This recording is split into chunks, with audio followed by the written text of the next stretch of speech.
Evans reading to you from the second book in the Secret Adventures of Rolo series. This is the Chilvester Passage, and chapter 14 is where Rolo meets William Shakespeare. The floppy-haired boy was doing his homework. "Mum, why didn't Shakespeare write about dogs in his plays?" he asked, chewing his pencil. I was pretending to be asleep, curled at his feet under the dining room table, but I raised an ear, all the better to listen.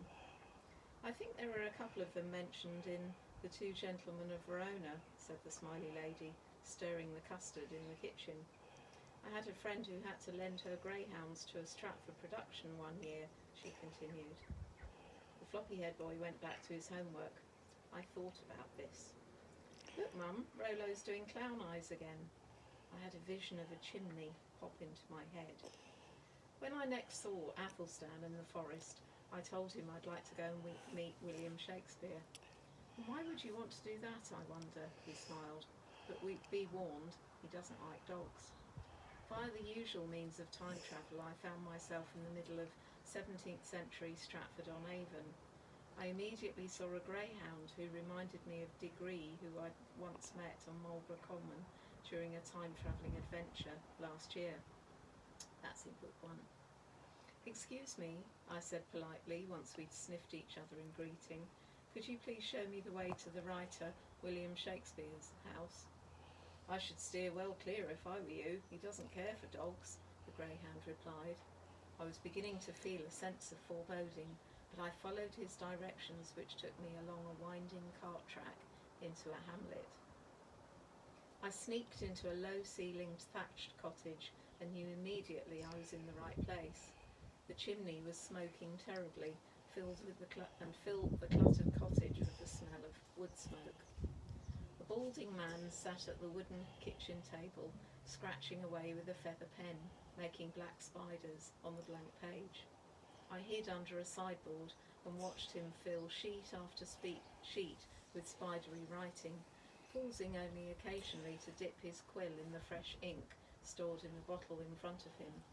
He was muttering to himself, and his body racked with coughing. I wasn't really surprised.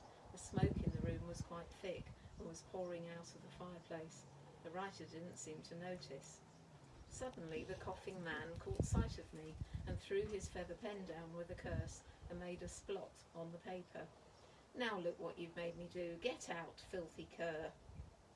I kept close to the floor and sidled towards the door. He resumed his writing and mumbling, and I could hear, "Friends, Romans, countrymen, lend me your ears."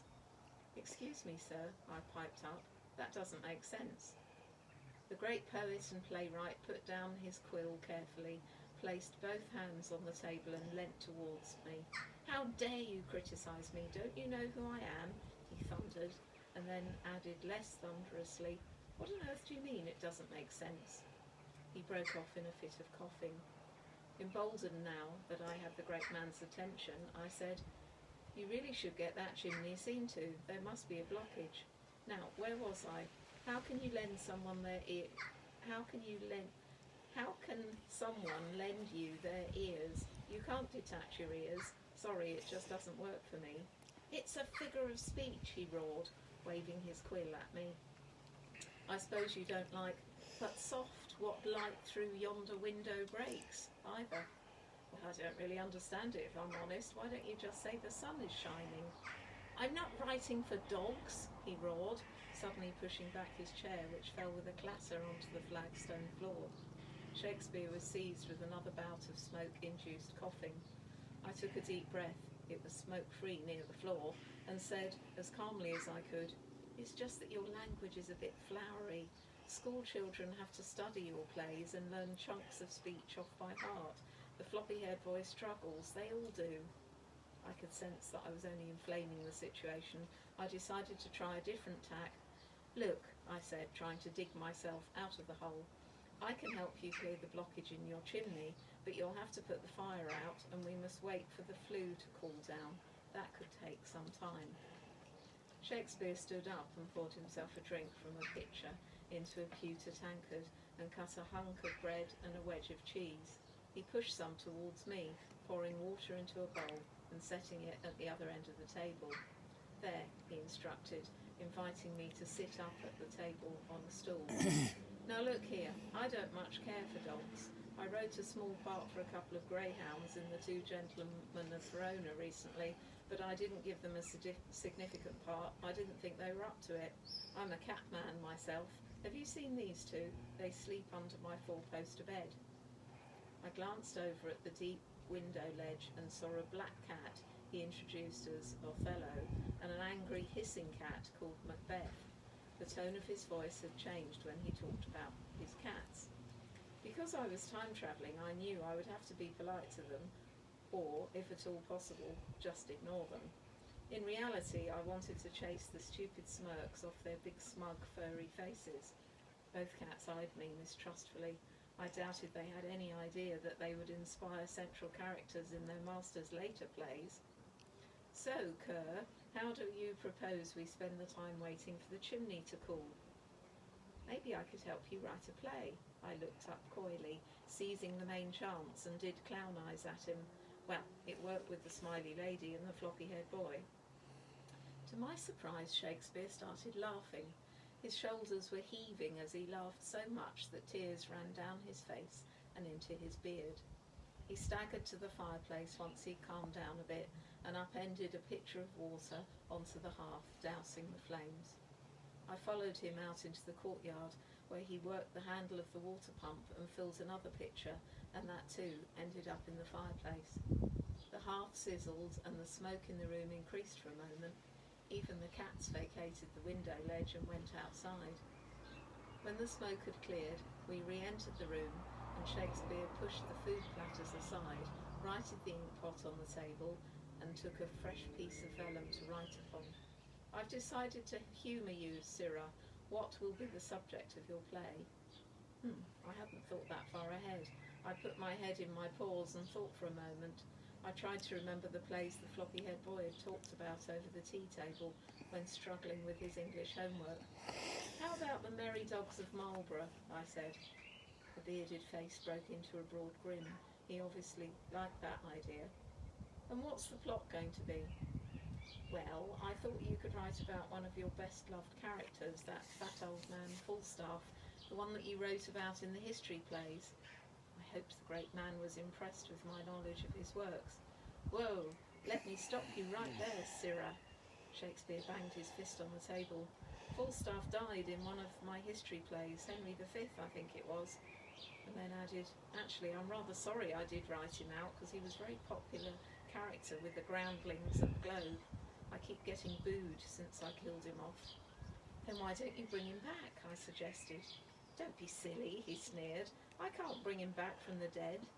So what other great ideas do you have for this play, young dog? Well, I haven't thought it out exactly, but I thought we'd set the scene in a lovely English garden and have some woodland folk in it. I have a couple in mind, and maybe one of the human characters gets turned into a donkey. I'll play the lead, and then there's my girlfriend, Chickpea. It could get the theme of mixed up love in it. Of course, always a crowd pleaser. I was warming to my theme. And I suppose you want me to call this farce Rolo and Chickpea, he bellowed. Shakespeare may have been snorting outwardly at my suggestion, but I could see him scratching away on the sheet of paper in front of him. The quill never stopped moving. He was going along with the idea of the Merry Dogs of Marlborough, and in spite of all his sneering, I was sure he secretly liked the plot. I kept my end of the bargain. As soon as the chimney had cooled enough, I clambered up it, finding poreholes in the warm stonework. I think a dog had been up that chimney before. I doubt it had been one of those useless cats. I bumped into something spiky in the flue, and then realised I'd found the cause of the smoke in the room. There was a rather large and empty bird's nest blocking the chimney.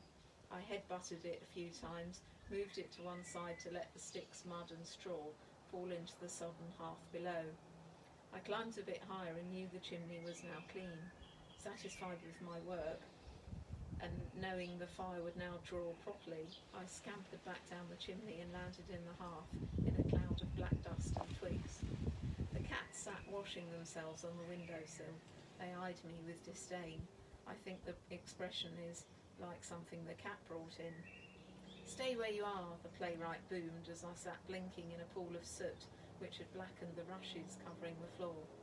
Without further ado, he picked me up by the scruff of the neck, marched me out at arm's length to the water pump, working the handle furiously to get the flow going and dousing me thoroughly to get rid of the soot, without any care to my well-being or comfort.